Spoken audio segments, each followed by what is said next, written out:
ಎಲ್ರಿಗೂ ನಮಸ್ಕಾರ. ನಾನು ಸಿಂಧು ಚಂದ್ರ ಶಿರ್ಸಿಯಿಂದ. ಇವತ್ತು ರಂಗಕಲಾವಿದೆ ಬಿ ಜಯಶ್ರೀ ಅವರ ಆತ್ಮಕಥೆ ಕಣ್ಣಾ ಮುಚ್ಚೆ ಕಾಡೆಗುಡೆ ಈ ಪುಸ್ತಕದಿಂದ ಒಂದೆರಡು ಪುಟಗಳನ್ನು ಓದ್ತಾ ಇದ್ದೀನಿ. ನಿರೂಪಣೆಯನ್ನು ಪ್ರೀತಿ ನಾಗರಾಜ್ ಅವರು ಮಾಡಿದ್ದಾರೆ.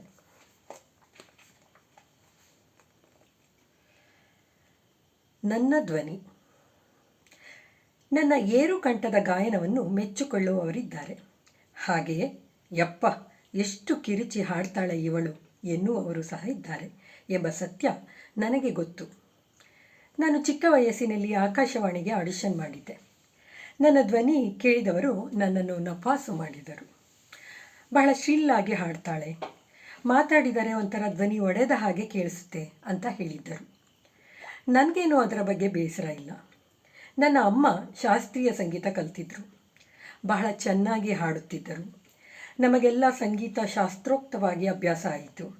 ನನ್ನ ಗುರುಗಳು ಶ್ರೀ ಚಿಂತಲಪಲ್ಲಿ ರಾಮಚಂದ್ರ ರಾವ್ ಅವರು. ಕಂಪನಿಯಲ್ಲಿ ಶಾಸ್ತ್ರೀಯ ಸಂಗೀತದ ಪಾಠ ಪ್ರಾರಂಭಿಸಿದ ಪ್ರಥಮ ಗುರು ಪಿಟೀಲು ಶಂಕರಪ್ಪನವರು. ನಂತರ ನನ್ನ ಗುರುಗಳು ವಿದ್ವಾನ್ ಶ್ರೀ ಚಿಂತಲಪಲ್ಲಿ ರಾಮಚಂದ್ರ ರಾವ್ ಅವರು ನನಗೆ ಆಗಾಗ ಬಹಳ ಆತ್ಮವಿಶ್ವಾಸ ಹೆಚ್ಚಿಸುವಂಥ ಮಾತುಗಳನ್ನು ಆಡ್ತಿದ್ರು.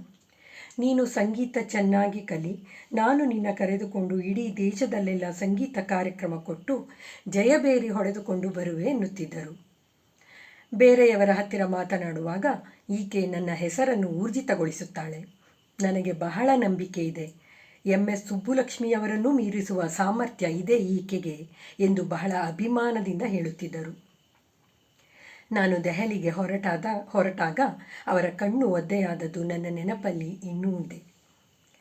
ಈಗಲೂ ನನಗೆ ಒಮ್ಮೊಮ್ಮೆ ಅನ್ನಿಸುವುದು ಸಂಗೀತ ನನ್ನ ನರನಾಡಿಗಳಲ್ಲಿ ಹರಿಯುತ್ತಿದೆ. ನಾನು ಅಕಸ್ಮಾತ್ NSDಗೆ ಹೋಗದಿದ್ದರೆ ಸಂಗೀತ ಕ್ಷೇತ್ರಕ್ಕೆ ಹೋಗುತ್ತಿದ್ದೇನೇನೋ. ನನಗೆ ಈ ಏರು ಧ್ವನಿ ಬರಲು ಕಾರಣ ನನ್ನ ವಂಶವಾಹಿ ಇರಬಹುದು. ಅದಕ್ಕೆ ಮುಖ್ಯ ಕಾರಣ ನನ್ನ ದೊಡ್ಡಪ್ಪ ಚನ್ನಪ್ಪಣ್ಣನವರು ಚಿಕ್ಕವಳಿದ್ದ ನನ್ನನ್ನು ಕಿಟಕಿಯಲ್ಲಿ ನಿಲ್ಲಿಸಿಕೊಂಡು, ಇಲ್ಲಿ ಜೋರಾಗಿ ಕೂಗು, ಕಿರುಚು ನೋಡೋಣ ಅಂತ ಕೂಗೋ ಕಾರ್ಯಕ್ರಮ ಮಾಡಿಸ್ತಾ ಇದ್ರು. ನಾನು ತಾರಸಿ ಕಿತ್ತು ಹೋಗೋ ಹಾಗೆ ಏರು ಧ್ವನಿಯಲ್ಲಿ ಕೂಗ್ತಾ ಇದ್ದೆ. ಆಮೇಲೆ ಖುಷಿಯಾಗಿ ನನಗೆ ಮಾವಿನ ಹಣ್ಣು ಅಥವಾ ಇನ್ಯಾವುದಾದರೂ ಹಣ್ಣನ್ನು ತಂದು ಕೊಡ್ತಾ ಇದ್ರು. ಅದರಿಂದ ಉತ್ತೇಜಿತಳಾಗಿ ನಾನು ಕೂಗುವುದನ್ನು ಮುಂದುವರಿಸ್ತಾ ಇದ್ದೆ. ಜೊತೆಗೆ ಆಗ ನಾಟಕಗಳಲ್ಲಿ ಮೈಕ್ ಇರಲಿಲ್ವಲ್ಲ. ಹಿಂದೆ ಕೂರುತ್ತಿದ್ದ 4 ಆಣೆ 8 ಆಣೆ ಕ್ಲಾಸಿಗೆ ಧ್ವನಿ ಮುಟ್ಟಿಸುವುದು ಬಹಳ ಮುಖ್ಯವಾಗಿತ್ತು. ಹೀಗಾಗಿ ನನ್ನ ಧ್ವನಿ ಕಲ್ಚರ್ ಅಂದರೆ ಸಂಸ್ಕರಣೆಗೆ ಬಹಳ ಬೇಗ ಒಳಗಾಯಿತು. ಆಮೇಲೆ ನಮಗೆ ಕಂಪನಿಯಲ್ಲಿ ನಾಟ್ಯದ, ಅಭಿನಯದ, ಸಂಗೀತದ ಶಾಸ್ತ್ರೋಕ್ತ ಅಭ್ಯಾಸ ಶುರುವಾಯಿತು.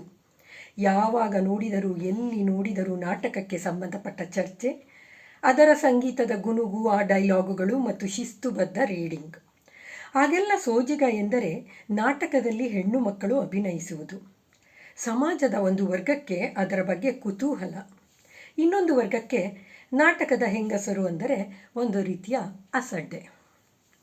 ಬಹಳ ದಶಕಗಳ ಹಿಂದೆ ನಾಟಕದಂತಹ ಸಾಮಾಜಿಕವಾಗಿ ಬಹಿರಂಗವಾದ ಒಂದು ಸಾಂಸ್ಕೃತಿಕ ಕೆಲಸಕ್ಕೆ ಸಹಜವಾಗಿ ಬರುತ್ತಿದ್ದವರು ವೇಷಾಸ್ತ್ರೀಯರೇ. ಒಂದು ರೀತಿಯಲ್ಲಿ ಶೃಂಗಾರವನ್ನು ಅವರೇ ತಂದರೆನ್ನಬೇಕು. ಅವರಿಗೆ ನಾಟ್ಯ, ಸಂಗೀತ ಎಲ್ಲ ತರಬೇತಿಗಳು ಇರುತ್ತಿದ್ದವು. ಕ್ರಮೇಣ ನಾಟಕ ಒಂದು ಸೃಜನ ಕಲೆಯಾಗಿ ಒಪ್ಪಿತವಾದ ಮೇಲೆ ನಾಟಕಗಳ ಮೇಲೆ ಸಮಾಜದ ದೃಷ್ಟಿ ಸುಧಾರಿಸಿತು. ನಾನು ಈವರೆಗೆ ಓದಿದ್ದು ರಂಗಕಲಾವಿದೆ ಬಿ ಜಯಶ್ರೀ ಅವರ ಆತ್ಮಕಥೆಯಿಂದ ಕಣ್ಣಾ ಮುಚ್ಚೆ ಕಾಡೆಗುಡೆ ಈ ಪುಸ್ತಕದಿಂದ. ಧನ್ಯವಾದ.